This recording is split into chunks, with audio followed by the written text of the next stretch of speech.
All right, good afternoon.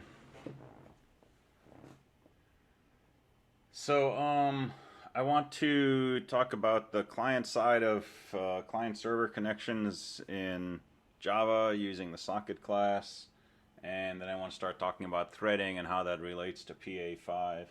So PA4 is graded. I posted grades and feedback where appropriate, and if you did PA4 and did your own work, thank you for your effort. If you have any questions about the grade, let me know. But I tried to indicate where deductions were. I'm finding that some people had different ways of interacting with the game from what I thought. For example, in a few cases, you were required to type the name into the text box and then hit the enter key afterwards before starting the game for it to take. So if it's possible that I didn't use your GUI the way you intended it to be used and you lost points for that, let me know, and I'll take a look at it again and give you points back if it was working in some way I didn't know. So so read over the comments and let me know about that.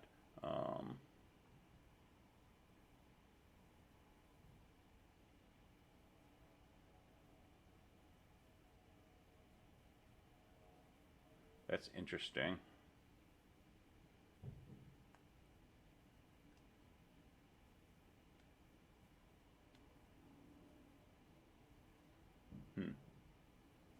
Yeah, don't know what to say about that. But it does sound like something not to have fun with. All right, so we got 3 weeks left, and then we're done with all of this. So main things left to talk about in this course are, finishing up networking, client server, URL class, things like that, and threading. Those are the two big ones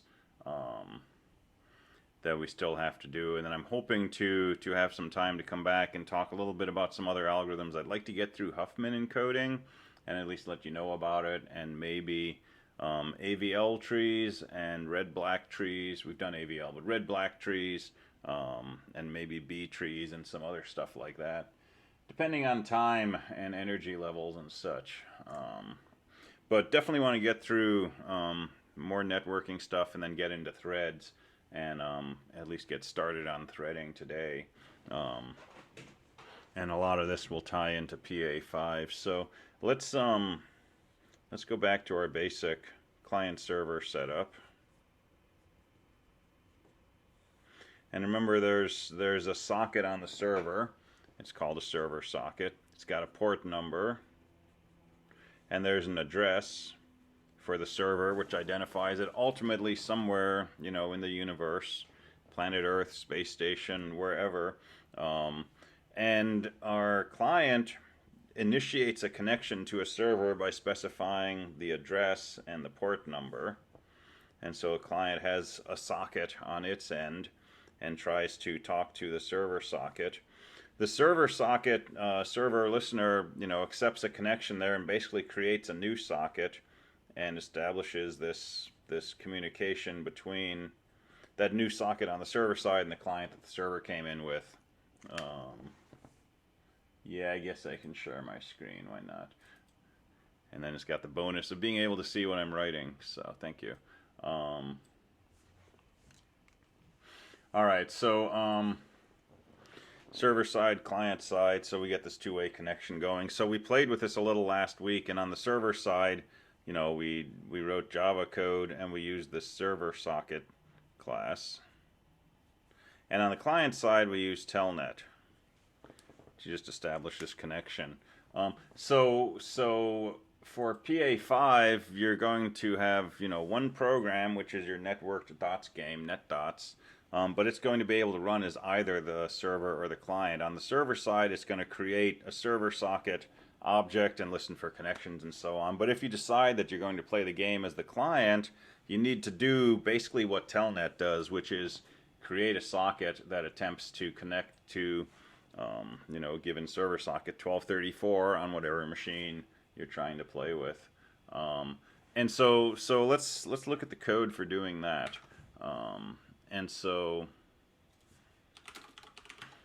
this was the server code that we developed last week. So it creates a server socket, port 1234, which is PA5's socket, and then uses the accept method, and accept returns an object of type socket. So I just called this sock. That comes back, and then we created a scanner using that socket. So we called the get input stream method of the socket, use that to construct a scanner, and then just did our usual has next line to ingest from the scanner, which means we're actually reading from the socket. So if we compile this,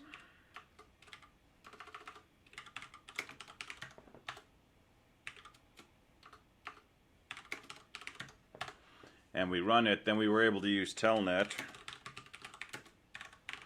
to connect to port 1234, and we get this connection established. And our Java code is reading from, the scanner object, so whatever I send through the socket from the client comes to the server, and the server is just printing it out.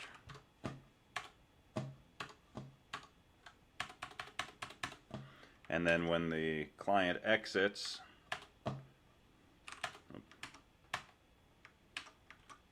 then the server has next line returns false, and that tells it the connection is shut down, and so it exited.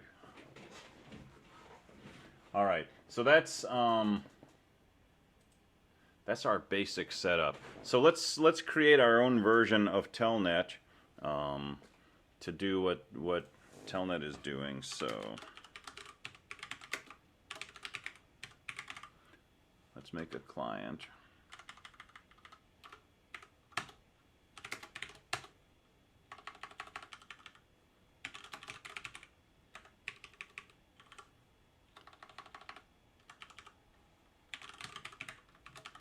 And we probably looked at this a little bit already, but we're just going to use a plain old socket.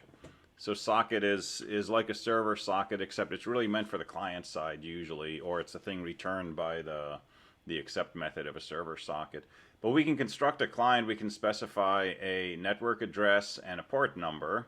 So that's who we want to connect our socket to, and if there's something out there accepting connections, then this constructor returns, and we have a socket.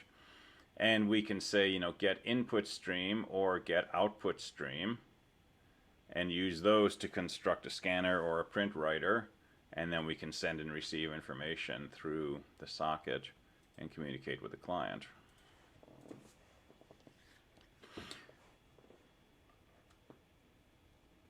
I'm not seeing anything of importance. Also running php.input. Okay. I'm going to assume you're not talking about my lecture notes.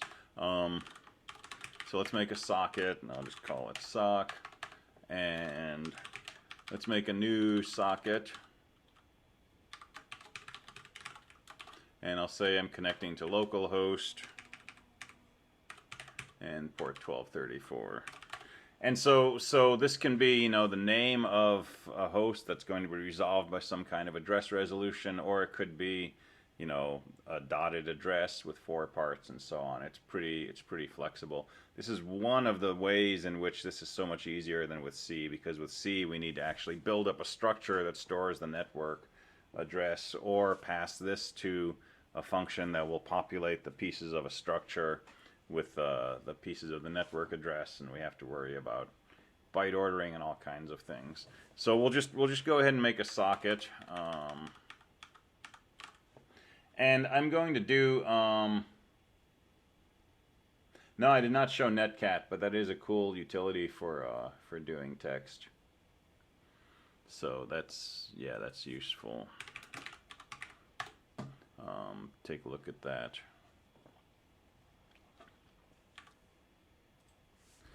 So I'm going to do something that, well, let's go ahead and print socket created. And I'm going to do something I said not to really do, but I'm going to be lazy here. I'm going to put a bunch of stuff inside a try-catch statement here. So I'm going to start off with a print writer.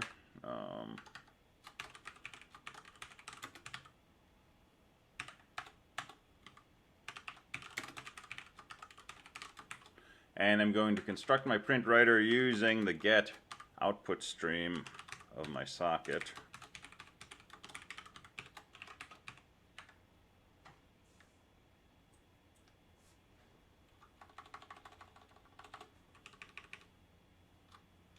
And then let's just print some stuff into that.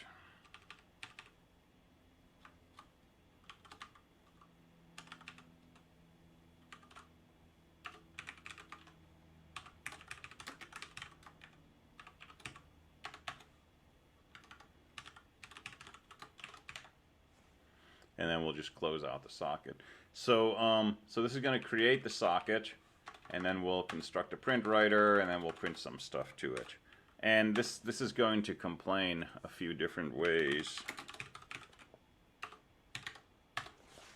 So it's going to want me to import a print writer, and I'm going to need a try-catch block around some of this. So let me get my print writer.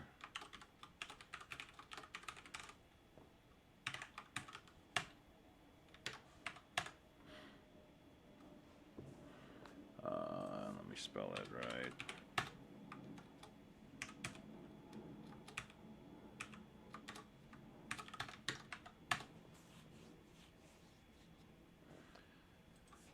And I'm not closing the scanner, I'm closing the print writer, and I will close my socket.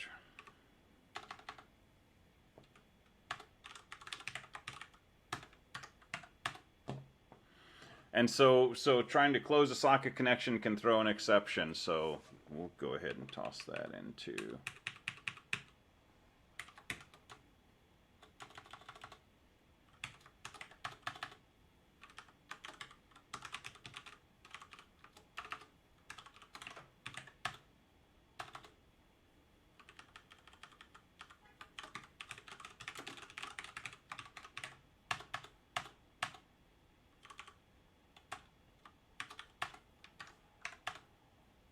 Alright, so we've got client code now.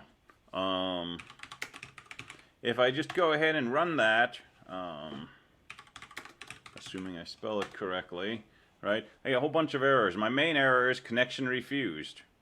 I'm trying to connect to port 1234 on the local machine, but there's nothing out there listening to that port address.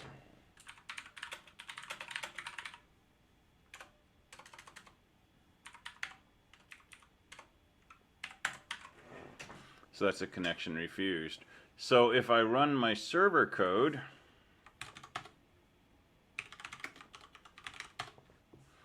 and then I try to do the same thing, that says socket created. It created the socket already bound to that address, right, that machine and that port number, and then I called the print writer print line method to say hello world. And the server responded, said he got a connection from local machine port 43954, and then it received a message hello world, and then when I closed out the socket on this end, the server said connection gone, and it shut down. And again, you know, if I run this again, it came in from a different port, 43960.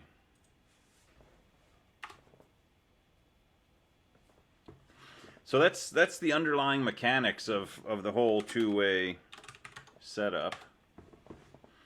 And that's all you need for PA5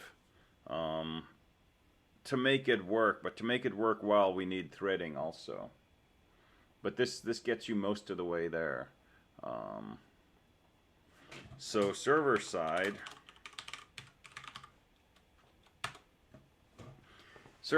we make a server socket and we call accept. And that waits until somebody tries to connect. On the client side, we create a socket, but in the constructor we specify the machine and the port number, and this won't come back until the corresponding server side has accepted the connection. So this code will get beyond the statement, it will return and we'll have a socket object, in this case named sock. At the same moment, the server socket's accept method returns and we have a socket object over here, which is also called sock. And at that point, those two sockets are connected to each other. And you can construct print writers to do output, scanners to do input, and you can write and read to and from each of those and communicate whatever you like.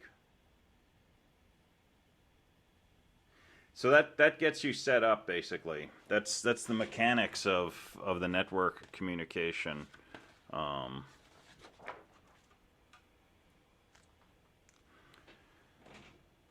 and then the next part of the puzzle is, what do we do with that? How do we use that to network our game? So we started looking at this on Friday.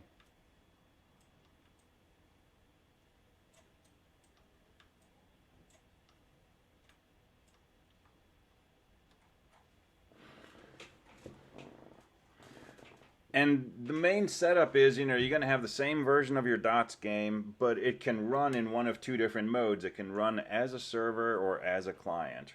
So you want a set of radio buttons on the front that lets the person choose, am I the server or am I the client? And the two people playing have to agree ahead of time who's going to do what. And whichever side is going to be the server has to select the server option and then start their server. So on the server side, you have a start button. They'll create a server socket listening on that port number. After the person who's on the server side has started their server, then the person on the client side, right, they select client from the radio buttons, and they say connect. They specify the host name, right, and they hit the connect button, and that establishes the connection to port 1234. And now the two versions of the game that are running are connected to each other. All right, so some defaults, and I really want these defaults in here. Okay, default player name on the server side should be server. So if I don't go in and type a name into the text box for player 1 when I hit start, my name should be server. Okay. If I don't type a name into the text box for player name and I hit connect on the client side, my name should be client. And if I don't specify a host to connect to, it should connect to localhost. So that should be the default. So I want defaults in all of these text fields. Okay? And I really want you to look at the spec and try to pay attention to it as closely as possible. So PA4, I didn't take off points, but I commented if you didn't use the default package, if you didn't call the class correctly, if you didn't put in the correct directory in Git, these are all important details, right? I'm willing to, look around and try to find where you put your code, or delete the package, or move things into subdirectories or stuff like that. But don't expect that to be the norm, after week 10. So pay attention to all of these details, right? So default host is localhost. Default username for the player is either server on the server side, client on the client side. Server side starts first, and then the client goes ahead and makes their connection. Once you do that, you have two versions of the game running. So let's put the server over here. And let's put the client over here.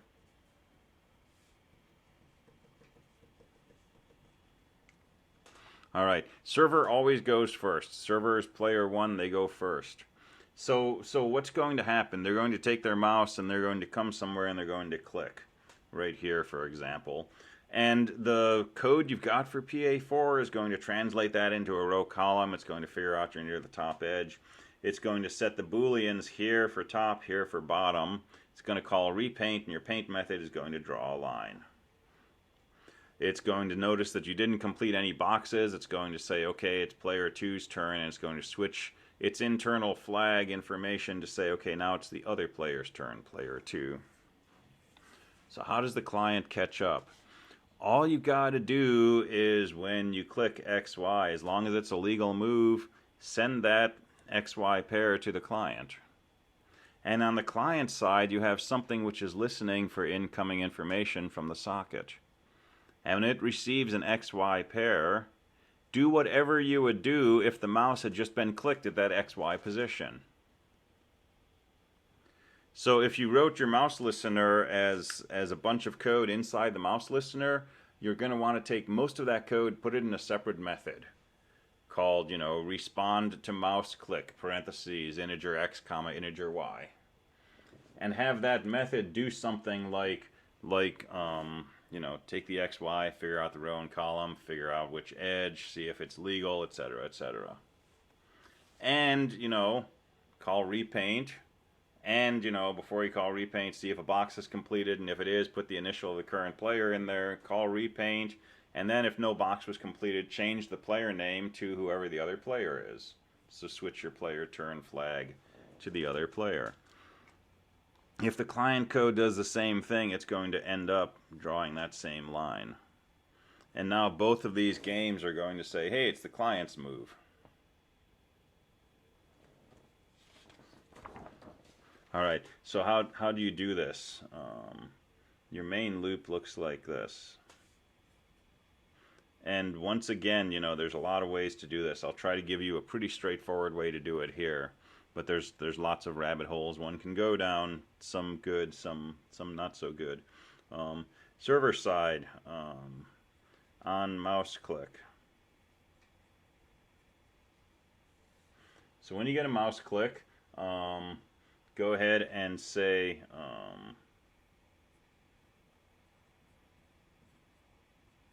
handle click.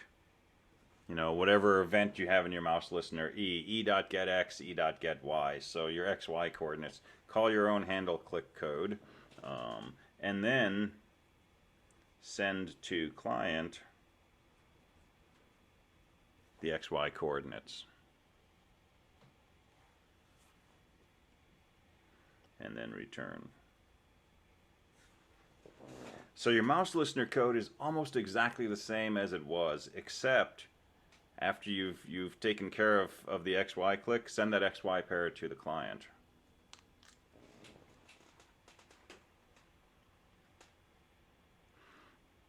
But there's another process running on the server side, which I'm going to call the net thread. So we're going to talk about threads in a minute, but this is another process running as part of your program, and this is doing the following. Read an XY pair from the client, and then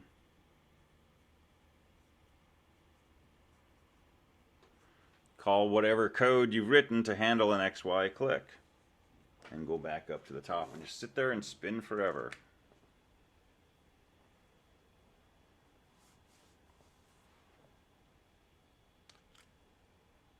And if you do the exact same thing over on the client side, right, except, send to the server, these two will stay in sync.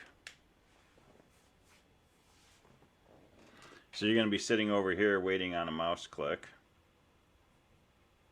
But you're going to have a flag which says whose turn it is. And if you click the mouse, so this is only if it's your turn. So if it's the server's turn to move and you click the mouse on the client side, you check your flag and say it's not your turn yet, hold on. And so your mouse clicks will be ignored, but you have your own net thread running over here.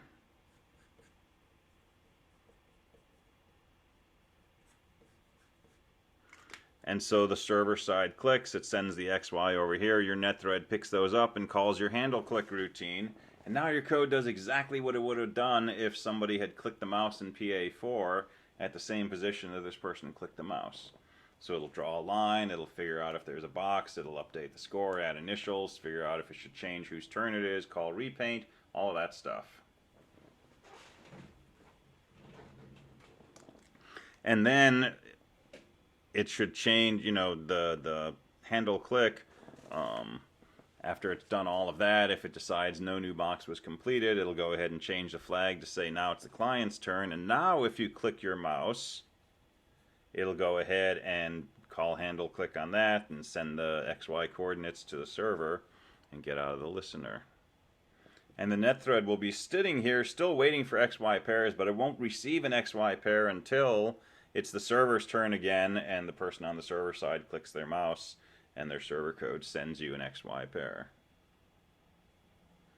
All right, that's pretty much all there is to PA5.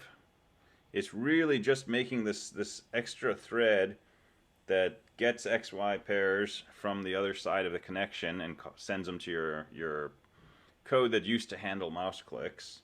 And then when you do have your mouse click listener, going ahead and sending your coordinates to the other side of the connection.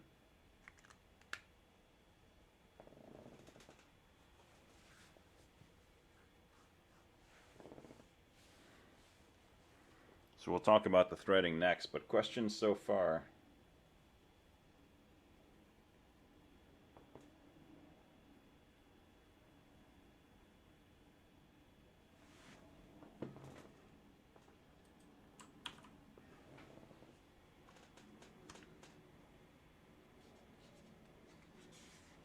So let's talk about threading.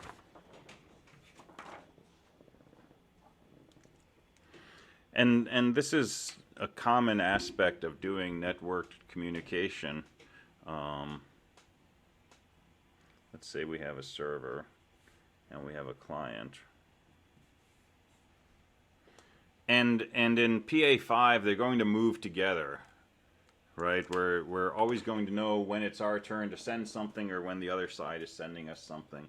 And you need to figure out a protocol to use. I suggested one in here. So in the very beginning, you need to swap names because you need to know what the other person's name is. So first thing you can do when you start, whether you say, you know, start on the server side or connect on the client side, first thing you can do is swap names. So each side just sends a one-line message to the other with the name of the player. And you can use that to fill in the player name on your GUI and to know what initial to put in when the other person claims a square and so on. And then in general, you just want to pass XY coordinates. You can do this in one line, 2 lines. You can do a C followed by X and Y. You can put them in parentheses, commas. Up to you. Pick something that looks, you know, easy to read and that that you can parse pretty easily.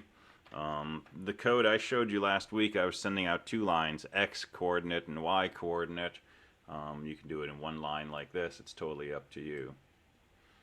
But the other thing is you want the option of quitting the game partway through. So at any point when you're expecting XY coordinates, if you receive a quit message, you should just shut down the connection and exit, right? And, you know, maybe put a message up saying, you know, other player quit or something like that. And so you can do that by, yeah, you win by default, definitely. And so you can do that by, you know, sending the word quit or, you know, sending an illegal coordinate, up to you. Yeah, so how do we do your multiplayer game, multiplayer? So if you know, most of it works the same. I don't know how you were tracking turns, but if you were using like an integer to track whose turn it was, again, everybody should move in lockstep, and you need one server, but everybody else can be a client. But maybe, yeah, you'd need one extra step in the beginning to let people know whose game they were, which player they were. And maybe if I was going to do, you know, a general multiplayer game, I would have a server that's not actually one of the players, but just a game server.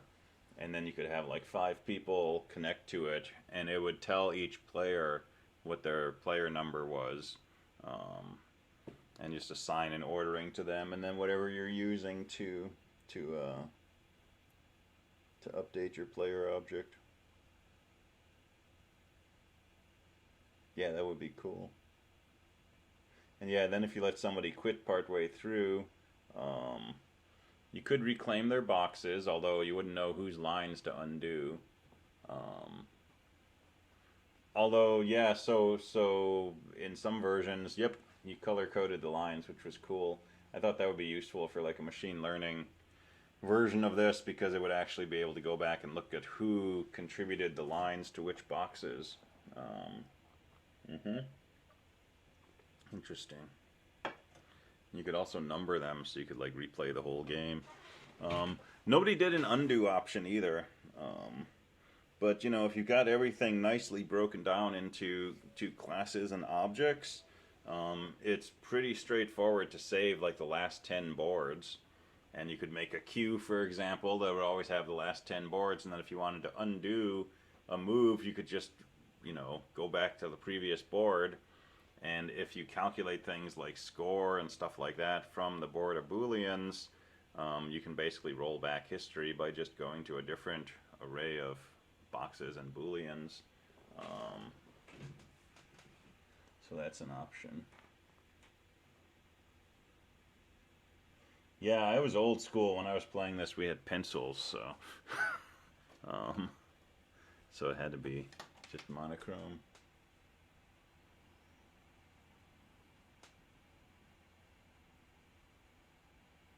And yeah, so if you have a multiplayer game, it's a similar idea, but you would probably have binary messages, or something more extensible like XML or whatever to share information. But I mean, this model works for a lot of networked situations, which is why it's really good to sort of play around with it and develop it and sort of make some of the design decisions, the implementation decisions yourselves. Could have used colored pencils if I had them, man, but I don't know if I had access. Plus, I was writing in books, so it was easier to erase regular pencil. So client server, right? Imagine a chat program where you're going to type something over here and it's going to appear on the client side. And the client types something and it appears on the server side. And then the server types and it appears on the client side. And that's the basic interaction of PA5. But in a more general chat message system, you don't want to have to require that the two people take turns talking, right? You want full duplex communication. So this person could type a bunch of messages that all appear on the client side before the client has responded to the first one. And this introduces a small wrinkle, because the way we would code this chat program, for example, might be something like this. So read standard in, send that to the socket, which the client is listening to, and then read the socket,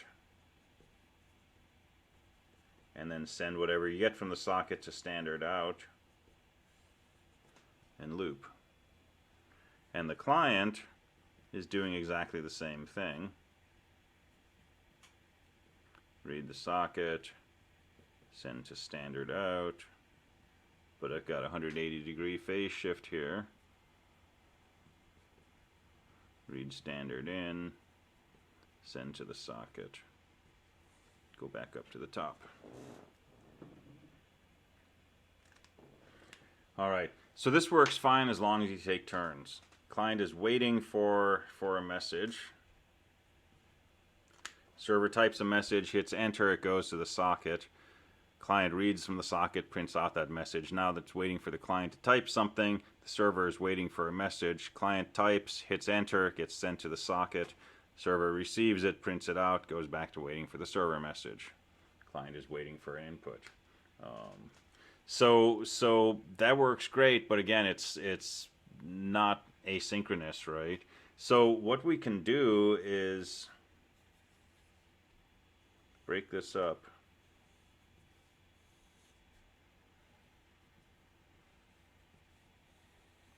So if on the server side we have two processes running, one process just reads from the keyboard and sends to the socket, another process reads from the socket and sends to the display.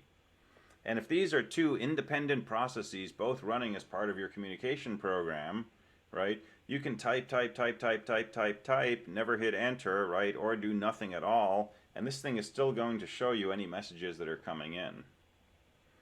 And on the client side, I can be typing, hit enter, type, hit enter, type, hit enter. Everything I type is going to get sent to the server, even if I never get past this read socket.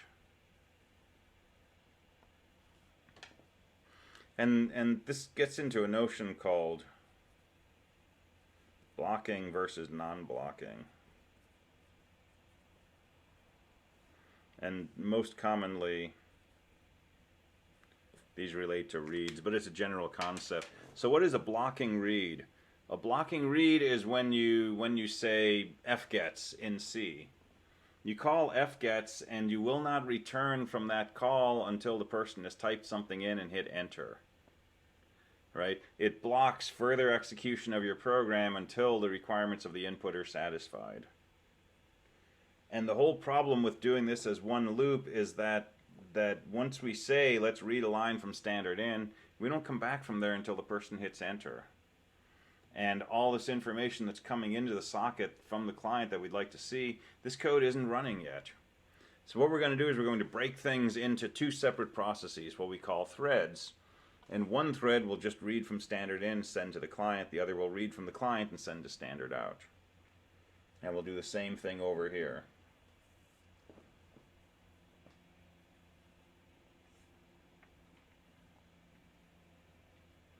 Yeah, and this is a nightmare in C, at least when I've done it before, because you have to get into like raw mode and you have to deal with echo and traps and signals and all kinds of stuff. And that can be challenging. Onion routing, cool. All right, so a non-blocking read would be a read where we could say, you know, read whatever is available, but if nothing's available, come back right away. And the read would tell us how much it had read.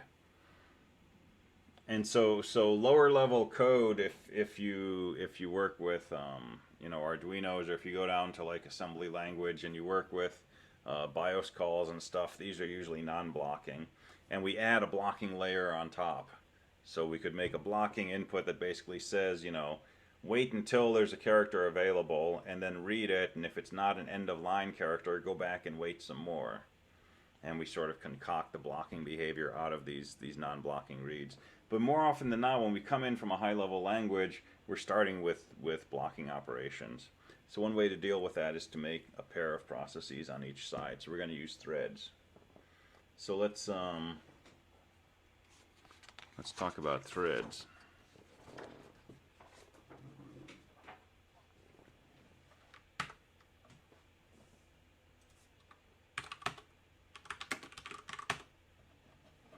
So thread is a class in Java, and we're going to construct it really just as a thread, and it's got a handful of methods available, none of which we're going to get too excited about. The main thing we're going to care about is the run object, the run method. But let's build up to this. So we got a few minutes.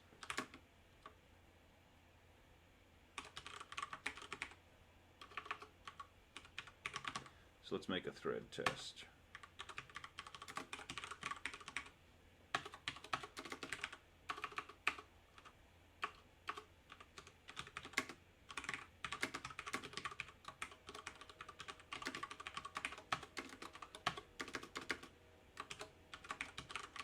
And so I'm not going to construct an object of type thread. I'm going to construct an object of my own design that's going to be an extension of the thread class.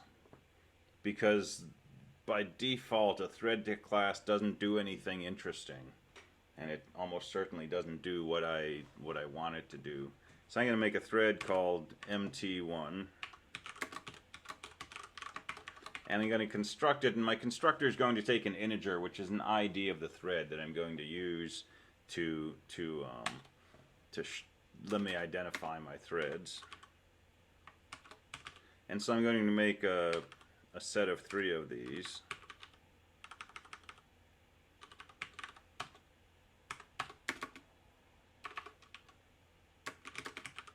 And then we'll go ahead and run these. So we'll say mt1 dot run.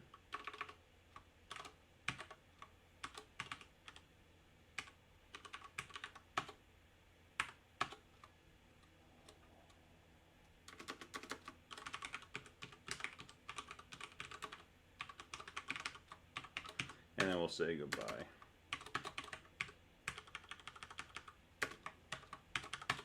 All right, so this is our main program. It's just a test program. We're going to create 3 my threads. We're going to call the run method in each of those. We're going to say goodbye. So let's design this my thread class.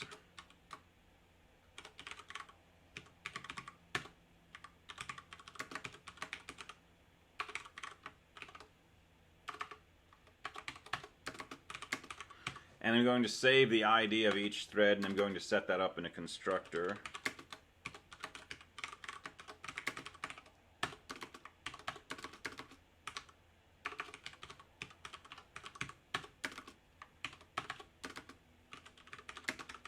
And now let's make the run method.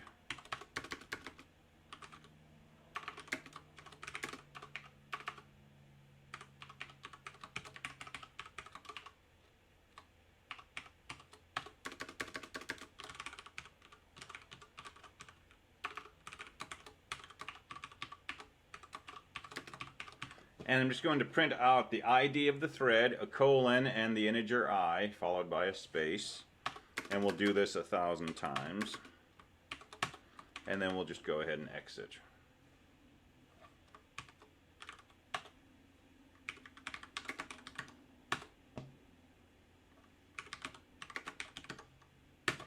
So if I run that, kind of what we expect,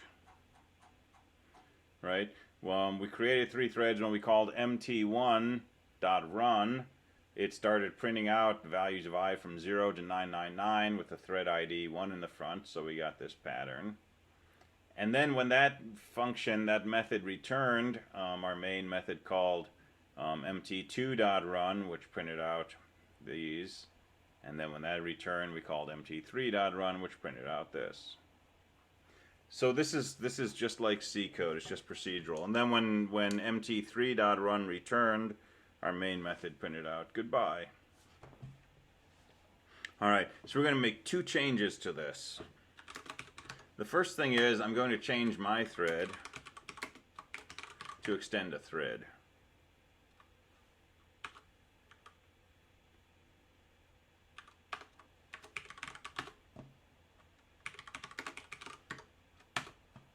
And if I do this, same thing happens.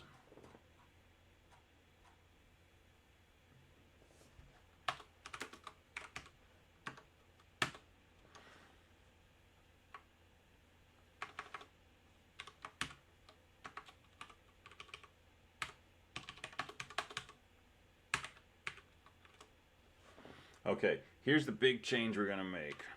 Instead of calling run, I'm going to call start.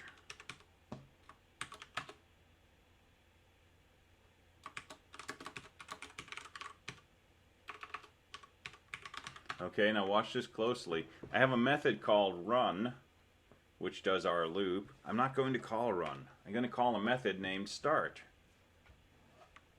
Well, there is no start in mythread.java. But this is going to compile and run, so where is start coming from? If it's not defined in here, where is it going to find the code for start in order to run when I call start?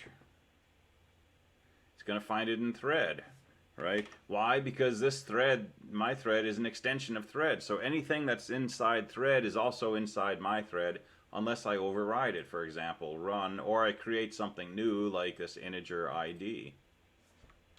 But start is presumably something that already exists inside the thread class. And if we come down here and we look at the method start, it says causes this thread to begin execution. The JVM calls the run method of this thread. The result is that 2 threads are running concurrently. The current thread, which returns from the call to the start, and the other thread, which executes the run method. So what's going to happen here is in my main code, I'm going to call start.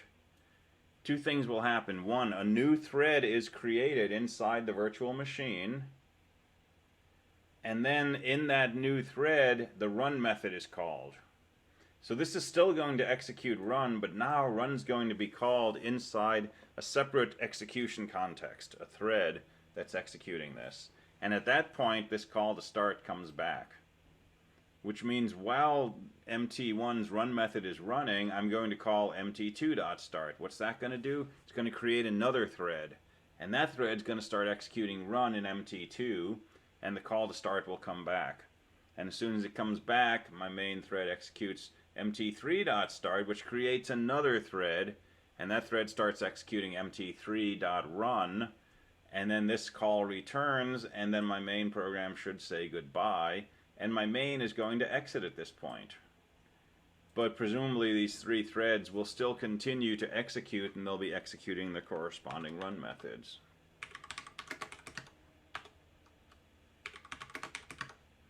And so if I run this, we get something very different. So let me put some space in there and come up here. So Java thread test. Well, MT1 started to run, and it printed out I equals 0, and at that point my main program said goodbye. Main is done at that point. So we haven't even started seeing the execution of threads 2 and 3 yet, and main already exited. Here's thread 2 printing out 0, 1, and here's thread 1 coming back and printing out 1. It printed 0 there. And here's thread 2 printing out 2, 1 prints out 2, 2, 3, 1, 3, 2, 4, 2, 5. And now thread 3 kicks in and prints out a 0. And then 1 prints out 4 and 5, 3 prints out 1, and then 2 comes back in the mix and prints out a 6, and so on. So these are interleaved, right? These are running in parallel, and I have 4 cores on my CPU, so they actually are running in parallel. It's not just you know, time sharing from one to another, and they're interleaved. And at the end of it all, looks like thread 1, which started first, was the last to finish. And looks like all of this is thread 1, which is rather odd. So thread 2 was still running up here.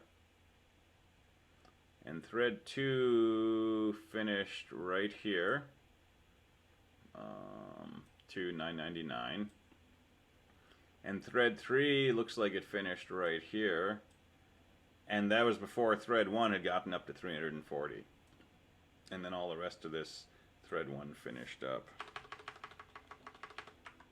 And if I do this again, you can see thread 2 is the one that finished last now. And if I do this again, thread 1 finished last. And this is going to be more or less random. Here's thread 3 was the last one to finish. Right, so this is parallel execution. This is concurrency. And this is good stuff, and this is also horrifying. All right, so it's good stuff because, you know, we can have multiple things happening. For PA5, it means we can have a separate thread which is just handling the networked operations. And so my suggestion is you make this net thread, which mainly reads from the socket, calls a click handler, and loops around with an extra check, you know, if quit, then quit. Shut down your game. But it mainly does this, right? Just forever and ever and ever. But, you know, this is also going to do the initiation of the thread. So you're going to call methods in here, you know, called make connection. And you tell it what machine you're connecting to and what port and so on and so forth. And maybe, you know, swap names, where you send your name out and you get the name back from the other player and so on. And also, you know, send click info. Put all of that in your net thread, right? Don't start peppering pieces of network code and threaded code and things like that all throughout your beautiful PA4. Leave PA4 as intact as possible. And all the new stuff, the whole layer of networking, try to put that in a separate class, right? I'm calling it, you know, net thread, and make an object of that inside, you know, maybe your JFrame constructor, and construct this and start it. Call it start method, and all this code goes inside run. And then you have these support methods available you can call to do your networked stuff, so that you don't have to create print writers and scanners and try catch blocks in your JPanel and your board class and all this kind of stuff, right? Packetize it, modularize. And so this lets us do things in multiple execution contexts, which is glorious in the sense that, you know, we can have things happening in the background working in our favor. It's horrifying when you run into bugs, because this is really hard to debug. You might find once in a while something blows up, but you run your code again and it works fine, right? That's because of this. That's because it's not going to do the same thing twice. And this makes debugging really tricky. It's like debugging interrupt code. So we'll talk more about some of the pitfalls of this, and we'll play more with actually doing the threading, and we'll see where that goes. All right, I'm out of here. That's my alarm for my next meeting. Have a good afternoon. I will talk to you later.